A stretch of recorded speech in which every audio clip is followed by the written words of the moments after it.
Okay. So मित्रांनो, माझ्या मागे तुम्ही चार्ट बघू शकता. आता तारीख आहे 9 मार्च 2026 आणि निफ्टी सोमवारी जिथं क्लोज झालं होतं तिथून जवळजवळ आज 500 पॉईंट गॅपडाऊन ओपन झालं आणि त्यानंतर बघू शकता एक साईडवेज रेंजमध्ये आहे निफ्टी, जिथं कुठलाच ट्रेडर ट्रेड करू शकत नाही. त्याचबरोबर बरेच लोक जे स्विंग ट्रेडिंग करत असतील, मागच्या काही दिवसापासून मार्केट पडतंय, जे मार्केट 26,000च्या लेवलला होतं, बऱ्याच लोकांनी विचार केला होता की चला आता इथून पुढे ऍटलिस्ट वर जाईल मार्केट. त्यानंतर ते मार्केट आता परत 23,000च्या लेवलला आलंय. सो अशा ठिकाणी खरंच इंडियन मार्केटमध्ये ट्रेड करण्यालायक आहे का आता, का फॉरेक्समध्ये जायचं, का इंडियन मार्केटमध्ये फक्त इन्व्हेस्टमेंटच करायचे, असे बरेच सारे प्रश्न आहेत. या आता एक 2-3 सिनेरिओ मी डिस्कस करतो. 2-3 प्रकारचे ट्रेडर आहेत. सगळ्यात पहिलं तर एकदम जुने ट्रेडर, म्हणजे आमच्या आधीचे, म्हणजे आम्ही तर आत्ता आलोय, एकदम जे जुन्या काळापासून ट्रेड करत असतील, जे की मोस्टली इन्व्हेस्टमेंट किंवा फ्युचर्समध्ये किंवा पोझिशनल ट्रेडिंग करतात. त्यानंतर 2020-21 मध्ये जेवढे ट्रेडर आले त्यातले जेवढे राहिले ते वाले ट्रेडर जे सध्या ऑप्शनमध्ये पण करतात, स्विंग ट्रेडिंगमध्ये पण करतात आणि इन्व्हेस्टमेंट पण करतात. आणि त्यानंतर सगळ्यात डेंजर कॅटेगरी म्हणजे आता 1-2 वर्षाखाली आलेले ट्रेडर, म्हणजे लॉकडाऊन नंतरचे, ज्यांच्यामध्ये अशी कॅटेगरी आहे की बरेच लोक ऑप्शनमध्ये ट्रेड जास्त करतात rather than option selling. Option buying मध्ये ट्रेड जास्त करतात आणि त्यांना हे अशा प्रकारचे चार्ट आवडतात. म्हणजे आता सोमवारी पुट ऑप्शन मध्ये बाय केलं, ते जर शुक्रवारी ऑप्शन पुट घेतला, सोमवारी जर गॅपडाऊन झाला 500 पॉईंटचा, 5,000 रुपये कॅपिटल लावलं असेल तर त्याचे 10-15 हजार रुपये होतात. अशा प्रकारचे पण ते ट्रेडर असतात.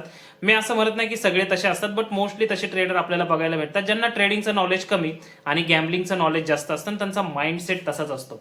आता मी तुम्हाला एक गोष्ट सांगतो, जर तुम्हाला इंडियन मार्केटमध्ये सध्याच्या कंडिशनमध्ये ट्रेड करायचं असेल ऑप्शन ट्रेडिंगमध्ये, सो मी माझ्या साईडने पूर्ण सांगेन करू नका, नाहीतर तुम्हाला एकतर लॉस होईल किंवा तुम्ही ब्रोकरेज जास्त द्याल आणि मोठा लॉस व्हायचे पण चान्सेस आहेत. विचार करा, म्हणजे 1 वर्षापूर्वी, म्हणजे अमेरिकेमध्ये ज्यावेळेस डोनाल्ड ट्रम्प नव्हता 1-1.5 वर्षाखाली, त्याच्या आधी आपलं मार्केट कसं होतं, चांगलं होतं. गॅप अप गॅप डाऊन व्हायचे, पण त्याला एक रिझन असायचं. Without reason gap up gap down नव्हते. बट जसं ते आलं तसं जे एवढे गॅप अप गॅप डाऊन वाढायला लागले, अचानक मार्केट खाली जातंय, वर जातंय. आणि ते आल्यापासून होते, त्याच्या आधी मार्केट एकदम चांगल्या पोझिशनला 26,000ला निफ्टी चाललं होतं, सगळे खुश होते एकदम. बट ते आल्यानंतर परत एकदा तेच धिंगाणा चालू झाला. आता पुढचे 3-4 वर्ष तो आहे, म्हणजे ते मार्केट तसंच चालेल का आपलं, मग ते ट्रेड करायचं का नाही. तर मी तुम्हाला एक गोष्ट सांगतो, जर तुमच्याकडे पेशन्स असतील तर तुम्ही स्विंग ट्रेडिंग वगैरे करू शकता, ठीक आहे, स्टॉक वगैरे मध्ये इन्व्हेस्टमेंट करू शकता.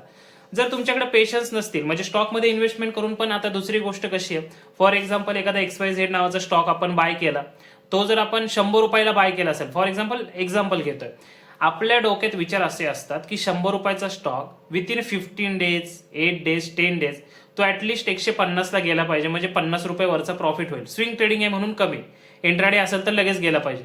बट तसं नाहीये. 100 रुपयाचं जर 10-15 दिवसात 150 रुपये जात असेल, म्हणजे जवळजवळ 50% जर तुम्हाला रिटर्न देत असेल 10 दिवसात, सो ती इम्पॉसिबल गोष्ट आहे. त्यामुळे जर तुमच्यामध्ये पेशन्स नसतील तर तुमच्याकडून, म्हणजे स्विंग ट्रेडिंग पण होणं जरा अशक्य गोष्ट आहे. पेशन्स जर तुमच्याकडे असतील तर तुम्ही ऑप्शन नाही, बट स्विंग ट्रेडिंग किंवा इन्व्हेस्टमेंटमध्ये होऊ शकता. आता बघा किती लोक असे असतील ज्यांनी एखादा स्टॉक, आता बघा मार्केट 26,000पासून ते आता 23,000ला आले. बऱ्याच लोकांनी 26,000ला मार्केट ज्यावेळेस पहिल्यांदा होतं त्यावेळेस एखाद्या स्टॉकमध्ये बाईंग केली असेल, त्यानंतर मार्केट खाली आलं 21,000ला, ते स्टॉक खूप लॉसमध्ये असतील. त्यानंतर आता परत मार्केटमध्ये 26,000ला गेलं, म्हणजे मागच्या 1-1.5 महिन्याआधी. सो ते एकदम फायदा असतील, चला आता फायनली जाईल, आता परत 23,000ला आले.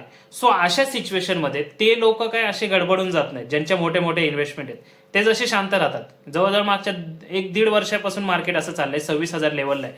सो ते जर लोक जर शांत बसू शकतात, तर आपल्यासारखे जे छोटे ट्रेडर आहेत, तर आपण पेशन्स पाळला पाहिजे. आणि विदाऊट पेशन्स बरेच साऱ्या गोष्टी मी बघतो की बाकीच्या जागी असं डिस्कस होतं की एक पर्टिक्युलर स्टॉक आहे, तो 100ला होता, मार्केट किती पण पडू द्या तरी पण तो 150-200ला गेला. पण विचार करा, असे 5,000 स्टॉक आहेत निफ्टीमध्ये, त्यातला तो एक स्टॉक आपल्याला कसा भेटेल. आणि आपण एवढे लकी नाहीये की तो स्टॉक आपल्या पोर्टफोलिओमध्ये असेल. किती पण तुम्ही प्राइस ऍक्शनचा अनालिसिस करा, ज्यावेळेस तुम्ही एखादं स्विंग ट्रेडिंग करत असता, तुमच्याकडे जवळजवळ 10 ते 12 स्टॉकची लिस्ट असेल.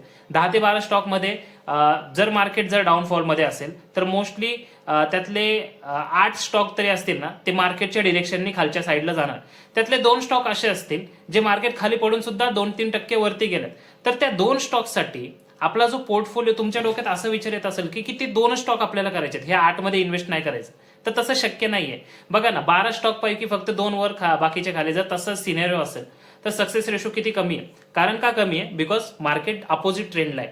मार्केट सध्या डाऊन ट्रेंडला आहे आणि अशा टायमिंगमध्ये एकच गोष्ट असते, म्हणजे समजा 1000 रुपयाची एखादी गोष्ट आहे जी तुम्हाला आता 500 रुपयाला भेटत असेल, तर आपण काय करणार? ती वस्तू लगेच घेणार. बट 500 रुपयाला ज्यावेळेस ती वस्तू आपण घेतो त्यावेळेस लगेच डोक्यात विचार नाही आला पाहिजे की 500ची वस्तू लगेच दुसऱ्या दिवशी 1000ला विकायची. सो तसं होणार नाहीये. ती सिच्युएशन एक लक्षात ठेवा. राहिली गोष्ट म्हणजे आता मी स्विंग ट्रेडिंगचं बोललो. स्विंग ट्रेडिंगमध्ये जसं मी तुम्हाला सांगितलं वस्तूचं डोक्यात ठेवून, त्या गोष्टीची किंमत 1000 रुपये आहे, बट ते आता आपल्याला 500ला भेटते ना, तर घेऊन ठेवा आपल्याकडे. पुढे जाऊन तुम्हाला माहिती आहे ती 1000 रुपयाला आपण विकू शकतो किंवा त्याच्या पण वरती ती गोष्ट जाऊ शकते. बट आता ती 500ला आहे, लगेच 2 दिवसात ती 1000ला जाणार नाही, म्हणून ती न घेणं ते पण चुकीचं आहे. बरेच सारे स्टॉक आता तुम्ही बघत असाल लिटरली डिस्काउंटमध्ये भेटतात आहे. बट असं लोकांच्या मनात डोक्यात विचार असतात की जे डिस्काउंटमध्ये जे स्टॉक भेटतात ते आपल्याला ते लगेच म्हणजे 100चा 50ला भेटतोय, पण 50चा मी घेतलं की 2 दिवसात 70ला गेला पाहिजे. बट तसं नाही होणार. तो 50चा अजून 40ला येऊ शकतो तुम्ही घेतल्यानंतर सुद्धा, बिकॉज मार्केट डाऊन ट्रेंडमध्ये. दुसरी गोष्ट ऑप्शन ट्रेडिंग वाल्यांसाठी जास्त सांगेन मी. जसं मी तुम्हाला आधीच्या व्हिडिओमध्ये पण सांगत होतो, ऑप्शन ट्रेडिंग अवॉइड करा.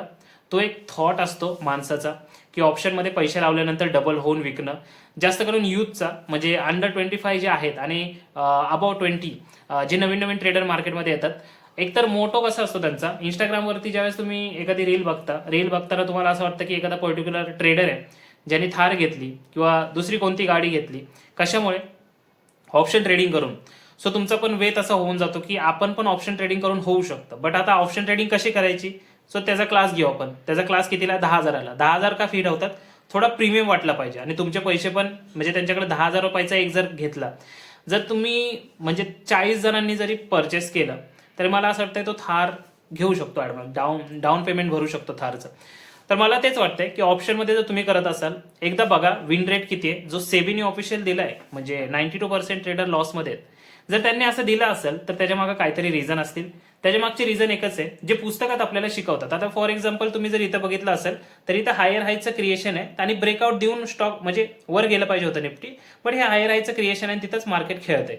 म्हणजे इव्हन ब्रेकआउट देऊन जरी मार्केट तिथंच खेळत असेल, तुम्ही एखादी पोझिशन जरी घेतली तरी तुम्ही इव्हेंच्युअली लॉसमध्येच राहू शकता, बिकॉज मार्केट तर त्याच रेंजमध्ये. सो ह्या पण गोष्टी लक्षात ठेवा. ऑप्शन ट्रेडिंग करत असाल, तुमची सुटत नसेल ऑप्शन ट्रेडिंग, मग एकदा बाहेर जाऊन बघा की जे तुम्ही 500 रुपये घालवताय त्यासाठी किती मेहनत करून ते कमवावे लागतात परत ज्यावेळेस तुम्ही पर डे साठी कामाला जाता त्यावेळेस. सो त्या गोष्टी लक्षात ठेवा.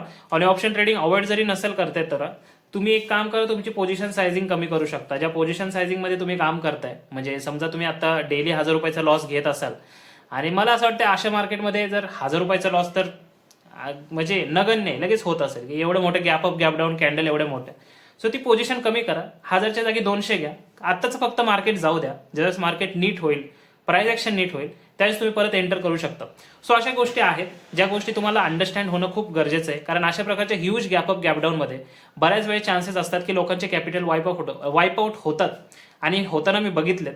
म्हणजे लिटरली 20-20, 30-30 हजार आपण ज्यावेळेस झिरोदाच्या अकाउंटमध्ये टाकतो आणि 1-2 आठवड्यात ते पैसे ज्यावेळेस जातात, गेल्यानंतर त्या दिवशी काय वाटत नाही, बट ज्यावेळेस पुढचे दिवस येतात त्यावेळेस बरोबर रिअलाइज होतं की आपण जे 3-3, 4-4 हजार एका दिवसात घालवले, त्या जागी जर आपण 200-300 जर घालवले असते सो चांगलं झालं असतं. आता मी बोलतोय घालवलेच असते बिकॉज तुम्ही ऑप्शन ट्रेडिंग करताय. ऑप्शन ट्रेडिंगमध्ये पण बघा 2 प्रकार आहेत. ऑप्शन बाईंग एक आहे, ऑप्शन सेलिंग आहे.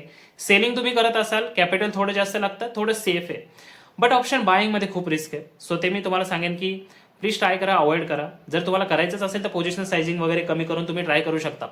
बाकी मला फक्त एवढंच सांगायचं होतं की आत्ताचं जे मार्केट चालू आहे, आता 9 मार्च 2026 आणि बऱ्या प्रकारे न्यूज बेसिसवर चालणारं मार्केट आहे. विदाऊट न्यूज पण मार्केट अपडाऊन होत आहे, ज्याच्यामध्ये लोकांचे स्टॉप लॉस हिट होतात, ते कंटिन्यू होतात, ते मोठे मोठे स्टॉप लॉस आहेत.